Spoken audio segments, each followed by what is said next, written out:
Real Madrid bukan sekadar membangun tim, mereka membangun mesin perang. Bukan lagi soal siapa paling mahal, tapi siapa yang paling tepat. Setiap rekrutan bukan sekadar pemain, tapi bagian dari rencana besar. Sebuah cetak biru kejayaan, yang ditulis bukan dengan tinta, tapi dengan kemenangan. Dean Housen datang bawa ketenangan di belakang, Trent Alexander-Arnold nyisir sisi kanan bukan dengan lari, tapi dengan visi. Di depan, Gonzalo Garcia, anak muda yang katanya titisan Benzema. Dan semua itu dipimpin oleh Xabi Alonso, bukan pelatih biasa, tapi dalang taktik yang pernah bikin Bundesliga bertekuk lutut tanpa kekalahan. Gue akan tunjukin ke kalian, kenapa Real Madrid hampir pasti bakal jadi juara La Liga dan Liga Champions tahun ke-2026.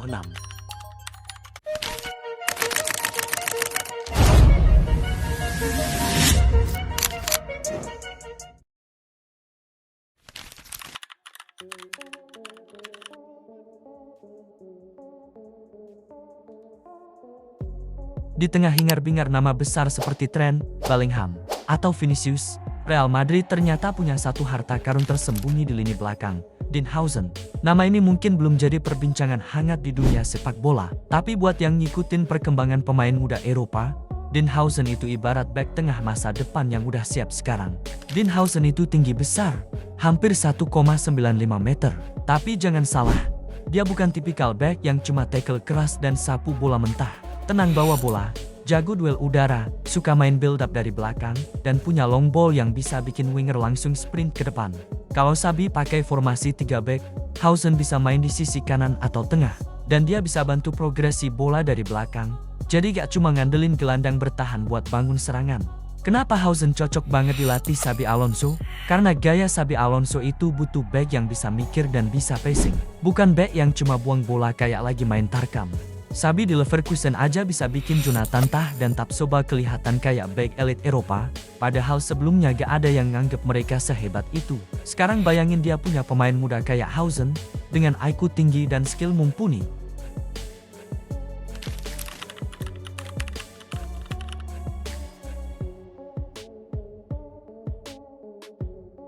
Trent main sebagai right wing back, tugasnya jelas, buka ruang di sisi kanan, sprint di momen yang tepat, kirim umpan silang atau cutback ke tengah. Umpan panjang dari Arda Güler atau Bellingham sering banget ngarah ke Trent. Dan ketika dia lari ke belakang bek lawan, yang nunggu di kotak penalti biasanya Vinicius, Mbappe, atau Gonzalo Garcia.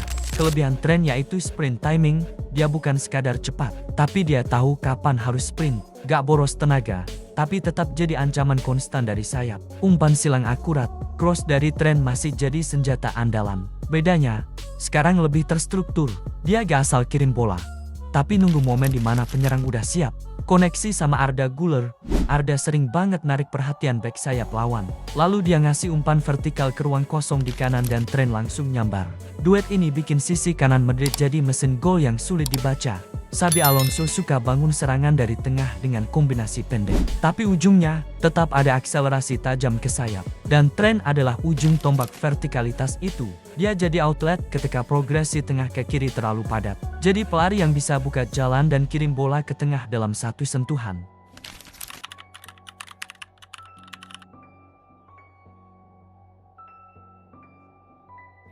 Di antara deretan bintang mahal Real Madrid, ada satu nama yang datangnya gak heboh, tapi diam-diam mulai nyusup ke starting line-up. Gonzalo Garcia, si bocah yang mungkin awalnya dikira pemain akademi numpang lewat, tapi ternyata punya potensi jadi the next Raul di Bernabeu. Umurnya masih muda, wajahnya kalem, tapi di lapangan, dia punya insting pembunuh yang gak bisa diajarin di akademi. Dia tahu kapan harus mundur sedikit, kapan nyelinap di belakang bek, gak sering offside, dan selalu kasih opsi buat playmaker. Sentuhan pertamanya rapi banget. Dia nggak butuh banyak sentuhan buat kontrol bola. Kalau dapat bola di kotak penalti, biasanya 1 atau 2 sentuhan langsung eksekusi. Karena dia gak egois. Playmaker kayak Arda dan Bellingham suka banget main bareng dia. Mereka tahu Gonzalo bakal nyari ruang, bukan minta bola terus.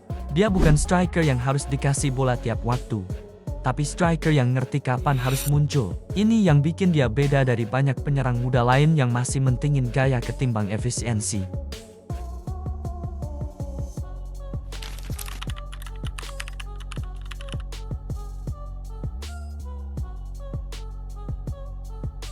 Sepak bola Xabi Alonso bukan cuma tentang kemenangan, tapi tentang bagaimana caranya menang. Ini bukan gaya pragmatis, bukan pula gaya indah tanpa hasil. Ini adalah tiki-taka dengan gigi taring.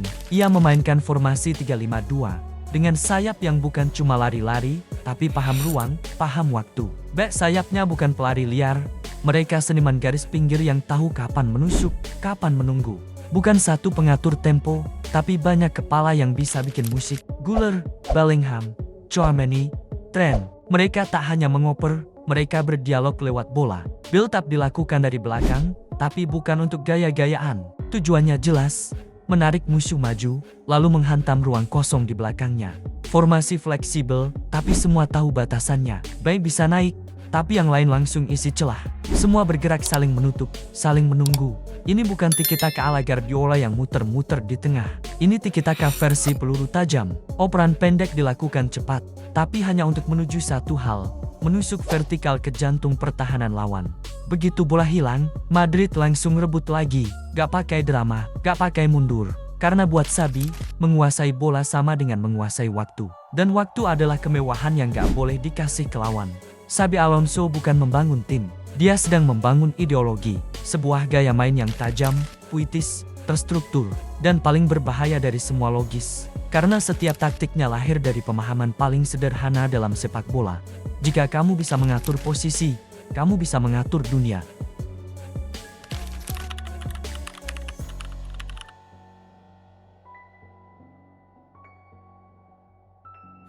Xabi Alonso itu pelatih yang fleksibel, bukan tipe yang ngotot satu formasi sampai mati. Tapi bukan juga pelatih yang gonta-ganti cuma karena lawan ganti gaya. Dia pakai formasi seperti senjata. Ada kalanya dia bawa pedang dengan 3-5-2. Ada kalanya dia bawa tameng yang tajam dengan 4-3-1-2. Dan semuanya tergantung misi. Tiki-taka vertikal, cara Xabi Alonso menulis serangan dalam garis lurus. Ini bukan sekadar istilah keren bro. Ini adalah cara main yang lahir dari kombinasi antara filosofi Spanyol dan ketajaman Jerman. Banyak tim pengen main indah. Banyak pelatih pengen timnya muter bola kayak orkestra. Tapi Alonso, dia gak main untuk keindahan. Dia main untuk tusukan. Apa itu tiki-taka vertikal? Kalau tiki-taka klasik itu seperti tarian. Bola diputar ke kiri, ke kanan, dikontrol, dioper, sabar, nunggu lawan lelah, baru tusuk pelan-pelan. Tapi tiki-taka vertikal ala Xabi Alonso, itu seperti surat perintah eksekusi. Langsung, cepat, tajam. Operan pendek tetap ada, tapi tujuannya bukan buat menghibur. Tujuannya, narik lawan maju. Biar mereka keluar dari bentuk, biar mereka lengah. Begitu ada ruang terbuka, Madrid langsung menusuk ke depan. Umpan vertikal dari Arda Güler, sentuhan 1-2 dari Bellingham, sprint dari Trent, dan Vinicius udah lari duluan sebelum bola sampai. Di tengah, semua pemain paham, gerakan tanpa bola sama dengan serangan aktif. Gak nunggu bola datang, mereka minta bola sambil lari. Tiki-taka vertikal itu bukan cuma soal menyerang. Begitu bola hilang, Madrid langsung gegenpress. Mereka bukan lari ke belakang, mereka menyerbu ke arah bola. Karena filosofi Xabi Alonso itu sederhana, semakin cepat kamu rebut bola, semakin sedikit waktu lawan berpikir. Tiki-taka vertikal bukan sekadar gaya, itu cara Xabi Alonso menulis puisi dengan serangan. Bukan puisi yang dibacakan pelan-pelan, tapi puisi yang ditulis di tengah perang, dengan tinta darah dan waktu yang sangat terbatas. Dan ketika Madrid memainkan itu dengan presisi, lawan gak bisa apa-apa. Karena mereka bukan dilawan satu persatu, tapi dihancurkan oleh sistem yang dibangun untuk menusuk, bukan membujuk.